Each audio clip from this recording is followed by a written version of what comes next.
Next, I'd like to invite our panellists for the electrification of trucks and buses and our facilitator too. Welcome to the stage Dr. Jared Ford, who will introduce the panellists. Jared is the Director of Partnerships for Technology Solutions at Worley, where he focuses on companies' scale-up process technologies for green fuels and energy materials. He will introduce the Supercharged panel to haul us up to speed on the latest developments and requirements. Thank you.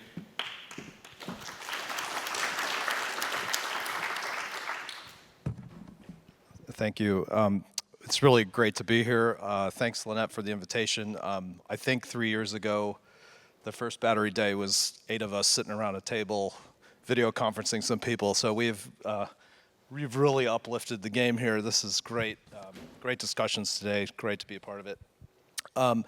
So this session should be really interesting because you can see it's hard not to see the bullish signals around electrification of large trucks these days, right? And I just wanted to give a couple anecdotes to set it up. You see, the biggest machines in the world being electrified and Fortescue writing billion-dollar checks. You see, and what may give you an insight into my personal life choices, I spent a couple of days unpacking a financial model for a startup in Europe that wants to crack ammonia into hydrogen for refueling stations, right? The business cases for these kind of things are falling over entirely. The price for green ammonia is double what it is for kind of gray ammonia. So it's really exciting to talk about electrification of large vehicles because I see that trend sort of really quickening and the alternatives not looking too well. So I'm really pleased to have you, Kirk, and you, Lex, to talk about this. Would you just please quickly introduce your companies for the crowd and maybe in a minute or two each, and then we'll get into the questions. Lex is far more important than I am, so I'll be really quick. I'm the one Australian employee of a global not-for-profit that does clean tech startup support. It's called New Energy Nexus, based out of California. It used to be the California Clean Energy Fund. There's been some talk here of how other places do innovation. In California, which my organisation delivers and has done for the last 20 years, amongst many other things, we do CalSeed and CalTestbed. As a startup in California, you can receive $1 million US in cash and services. The first tranche is, I think, up to now $250,000 US with a good idea and a demonstrated capacity to deliver. So you can eat on that. You can maybe support a family while you're growing your startup. And that's all coming out through ratepayers funds in California. So it's still the same metric, probably worse than 7 in 10 failing along the way. But unless you spend the money, you're never going to find out. So I fully endorse that point about having a go, making sure we are firing on all cylinders about supporting that early stage innovation in the full knowledge that most of it won't succeed. But until you do that, you're just not going to find the winners. So we're in partnership here with a company or another not-for-profit called Energy Lab doing Supercharge Australia. Supercharge Australia is to support startups in the lithium battery value chain. We're up to our second innovation challenge, which we just finished 2 weeks ago. And the theme of that, after looking very broadly across the value chain in our first challenge, was particularly focused on EV retrofits and particularly on commercial vehicles. And Lex was good enough to park one of his prime movers out the front of our facility at UTS in Sydney to help us support the awards event. We had a lot of fun. There is a huge and perhaps uniquely lucky country-style Australian opportunity for us to do retrofits at scale and massively bring forward battery demand. And you'll take a good chunk of it. Hi everyone, I'm Lex Forsyth, the CEO and co-founder of Janus Electric. We build electric trucks, we build batteries, we build charge stations, and we have a software platform that works as an ecosystem that allows everyone to participate so that we have an open source around batteries as a service. We don't plug anything in to charge it, we swap the battery. Just to give you a little bit of facts, we've got 23 trucks out in operation around Australia. The heaviest electric truck, road-going truck in the world is here. Operating in Australia, 215 tonnes gross combination mass. Operates over in WA with one of our great customers, Cube. We've done a little over 2,000 battery swaps now, but most of you probably haven't heard about us. And that's the problem that we have and we face in Australia is, as a technology developer, all this has been developed locally here in Australia with local engineering, imported components because we can't source that here. But what we don't realise is that there is no chance the transport industry is going to reach the 2050 target if we don't take a different approach. The OEMs have a 5% manufacturing capacity for the fleet. If you look at Australia, that's just over 25 years just to convert the Class 8 trucks. So our trucks that deliver our groceries, food between capital cities, involved in agriculture, mining. It's 25 years if we start today. And that's not happening. So there needs to be a different approach, and we've got to look at different opportunities. And there's a whole circular economy about being able to convert a vehicle that has done 1 million kilometres. So that's what we're here to do. Thank you for that introduction. I really appreciate it. And Lex, I'll ask you the first question. Because just as an anecdote, there's something like 35 or 40,000 100-ton haul trucks running around in Australia that are kind of not on the radar of the OEMs, but the end users, the Brios and the BHPs, need those things converted. So there's an opportunity to actually turn them into giant, Priuses, and that business is something that Worley's tried to spin up. We saw it as easily $1 billion business. So the opportunity is massive across the board. So can you just share some advantages about your approach versus kind of new EV? I think you already alluded to it. You just can't get the new EVs fast enough. But please allude to that. Yeah. Well, the big problem is if you've got a fleet, so like Cube Logistics here in Brisbane, at the Port of Brisbane, they have 250 trucks working out of a depot. And if you go to all plug-in, they've got a problem there. They can't get any more power to the Port of Brisbane for 3 years. So all of a sudden you've got the delay of the infrastructure, but then if you're trying to plug them in, how do you get a demand at the end of a shift to plug 250 trucks in to put in 600 kilowatt hours each? It's physically impossible. We've got to think of things differently where we're using microgrids with solar, battery energy storage systems, where you have that availability to either have plug-in or battery swap. And one of the reasons we went with battery swap is we've got the fastest charger in the world. We can do 620 kilowatt hours in 4 minutes in a truck. That's how long it takes us to swap our battery. Battery sit and waits for the truck. Our batteries can last anywhere from 12 to 24 to 36 hours, depending on where the truck's operating. And the battery recharges in 4 hours. So it's about thinking of our energy systems differently. Look at microgrids. Bring it back to community-based. I don't like the talk about transmission. I think transmission is a waste of time because the losses in transmission lines is huge. If you come back to where the energy is being used and we can do rooftop solar, there's a lot of opportunity for us to get the low-hanging fruit. And by converting vehicles, we're creating a market for batteries here in Australia where we can actually value add to our battery chain. That's the simple part to it. That's a great answer. I appreciate that. Given Kirk, your recent innovation competition and what you're seeing in the market, I just wanted you to give us an example of recent innovation that you think is really impactful for this market, or something that the audience needs to hear about. And you alluded to it yesterday a little bit in your email. There's lots. The audience looks a little sleepy after morning tea. Any recreational toy hobbyists here? Any jet skis, power boats? Any owners of those? I'm in Queensland. Come on, somebody's got a jet ski. There's one. How many kilowatt hours would you put in a jet ski, do you think, if it was electric? I can tell you the answer. So one of the startups in our challenge does marine retrofits. They've got a product today for marine outboard motors, anything up to about 50, 60 horsepower.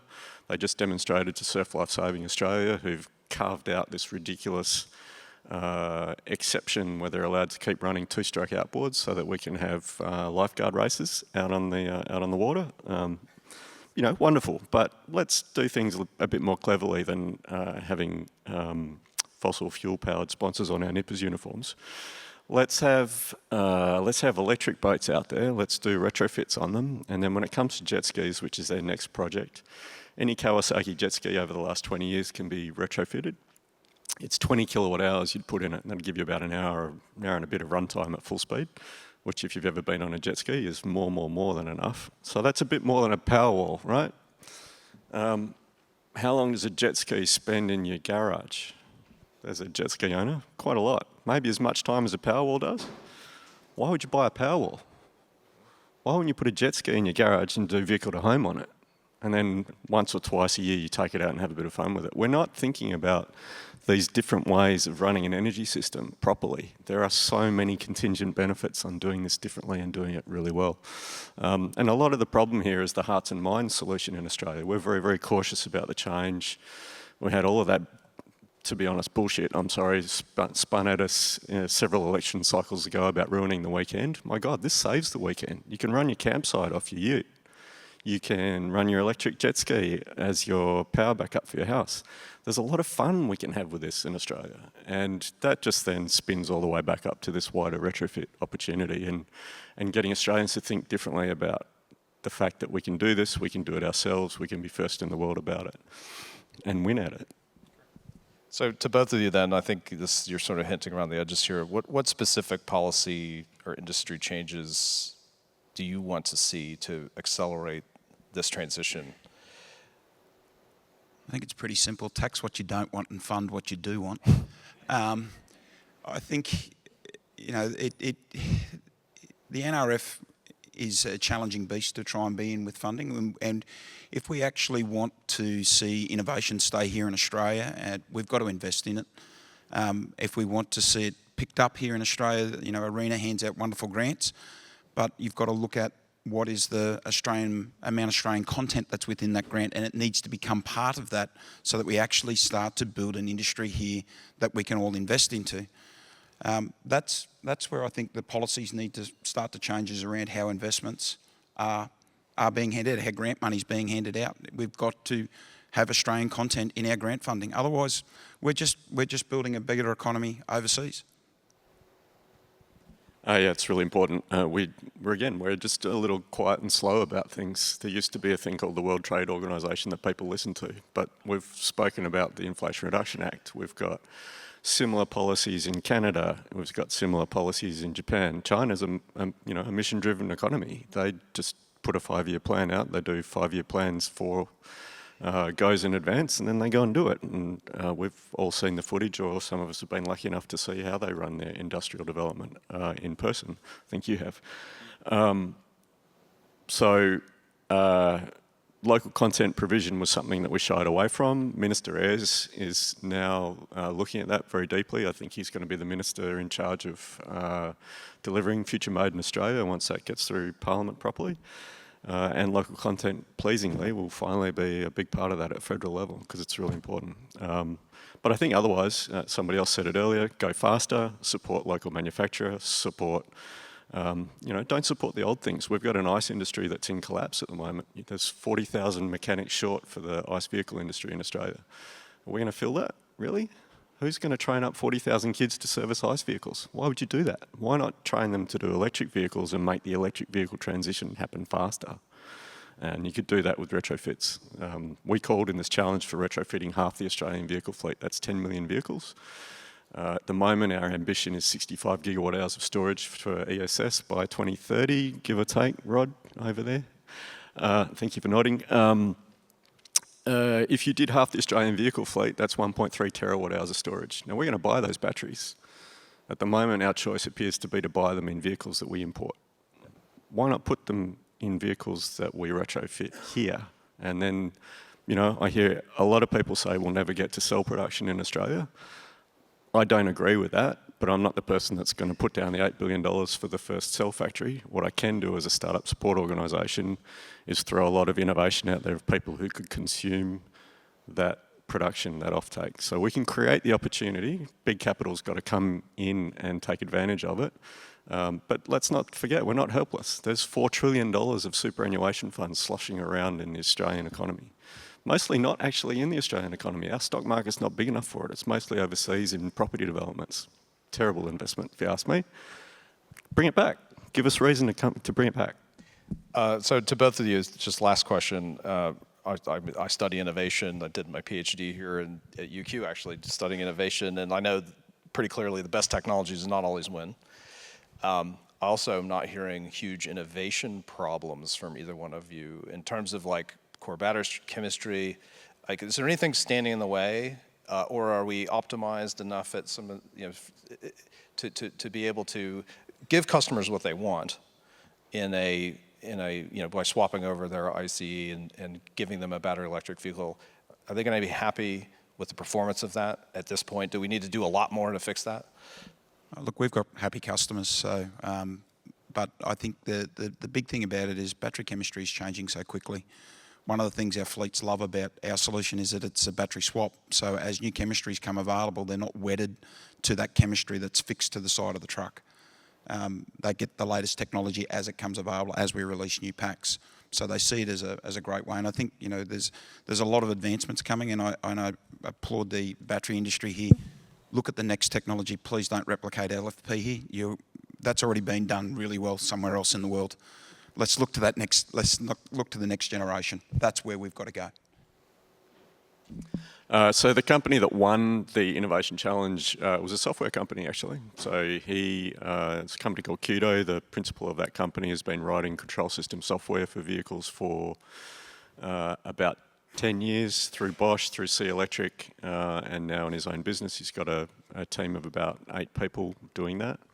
And his insight was that most of the retrofit startups, and this is not just in Australia, this is globally, have failed because they don't really understand the cost of delivering software over a long period of time. You might get your first phase of software built, but then you've got to support it, and you've got to provide a credible solution for years on end to customers, good word, customers, that are used to expecting a service that's supportable and maintained and warranted and all of those things over the long haul. So his innovation is a long-term supportable software solution and component stack that can make the retrofit of anything from a delivery truck or a Class 8 prime mover, EPCA's haul trucks in Western Australia, which I sat in, which are awesome, and a quiet mining truck is a thing to behold, to marine, everything, the whole stack. The software bit is completely de-risked, so we're going to take him to California and really blow his mind about how big innovation can get. And we really want to see just that raised ambition in Australia. So that's outstanding to hear. Let's give a hand to Kirk and to Lex. I really appreciate your time today.